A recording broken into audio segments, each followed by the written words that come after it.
Scuff परेडच्या navy नगर येथील नोफ्रा भागामध्ये मतदारांना पैसे वाटताना भाजपच्या कार्यकर्त्यांना शिवसैनिकांनी रंगेहात पकडलाय। या प्रकरणी निवडणूक आयोगाच्या भरारी पथकाकडून FIR दाखल करण्यात आली आहे। पैसे वाटपाचा हा सर्व प्रकार प्रभाग क्रमांक 227 मध्ये घडला।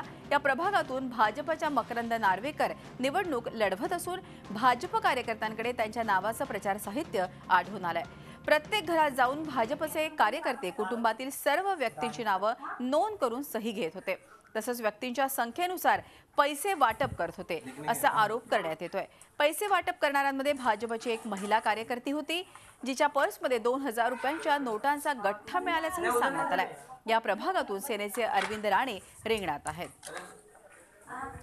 आज आम्ही 227 वॉर्ड क्रमांक मध्ये मकरंद नार्वेकर जो BJPचा उमेदवार आहे, त्यांनी त्यांच्या कार्यकर्त्यांसोबत डोर टू डोर पैसे वाटप केलेले आहे। त्याची कंप्लेंट आम्ही लोकल BMCचे वॉर्ड A वॉर्डमध्ये कंप्लेंट केली। नंतर आम्ही या पोलीस स्टेशनमध्ये येऊन local police station senior PI आणि ACP साहेबांना मागणी केलेली आहे की खुलेआम पैसे वाटप चालू आहे 227 मध्ये आणि त्याच्यावर आपण FIR घ्या आणि त्याची क्लिप सर्व आम्ही लोकल पोलीस स्टेशनमध्ये दिलेली आहे।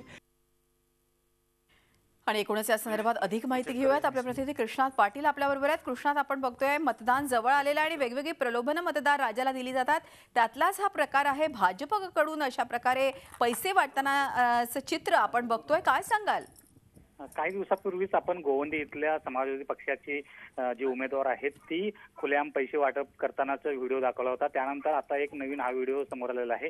या संदर्भातली FIR देखील भरारी पथकातील निवडणूक अधिकाऱ्यांना दाखल केलेली आहे। त्यानुसार काल संध्याकाळची ही घटना आहे। दारोदार जाऊन प्रत्येक नोफ्रा जे आहे, नेव्ही नगर मधलं नोफ्रा म्हणून एरिया आहे, ज्या ठिकाणी नेव्हल ऑफिसर्सचे बिल्डिंग वगैरे आहेत आणि त्याच परिसरामध्ये झोपडपट्टी देखील आहे। तर या बिल्डिंग्स मध्ये जाऊन हे पैसे वाटप होत असल्याचं समोर आलेलं आहे।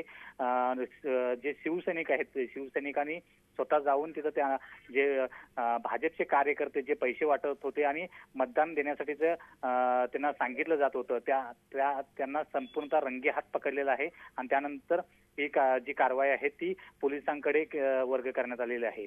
आणि त्याचबरोबर एक महत्त्वाचा विषय आहे की अशा प्रकारे सर्वत्र जे पैसे वाटप होते त्यावर मुंबई महापालिकेच्या निवडणूक अधिकारी जे आहेत, निवडणूक विभाग जो आहे तो लक्ष ठेवून आहे, त्यांची भरारी पथकं जी आहेत ते देखील लक्ष ठेवून आहेत। परंतु सर्वात जास्त काम जे आहे ते विरोधकांकडून होतंय। विरोधक प्रतिस्पर्धी उमेदवार जे आहेत ते कुठं जात आहेत आणि त्यांचे कार्यकर्ते कुठं पैसे वाटतायत यावर लक्ष ठेवून आहेत। त्यामुळे अशा प्रकारचे जे घटना आहेत त्या समोर येताना दिसत आहेत। अगदी खरं आहे कृष्णात, गेल्या अनेक निवडणुका आपण बघितल्या, पैशांचा खेळ अक्षरशः या निवडणुका म्हणून आपण बघतो। खरोखरच आता मतदार राजांनी सुज्ञ व्हायला पाहिजे, जो कार्य उत्तम करेल त्यालाच आपलं मत द्यावं, हीच आता प्रकारे आपण आशा करू शकतो। कृष्णात, धन्यवाद ही माहिती दिल्याबद्दल। कृष्णात पाटील आपले प्रतिनिधी आपल्या बरोबर होते। झी 24 तास रहा एक पाऊल पुढे।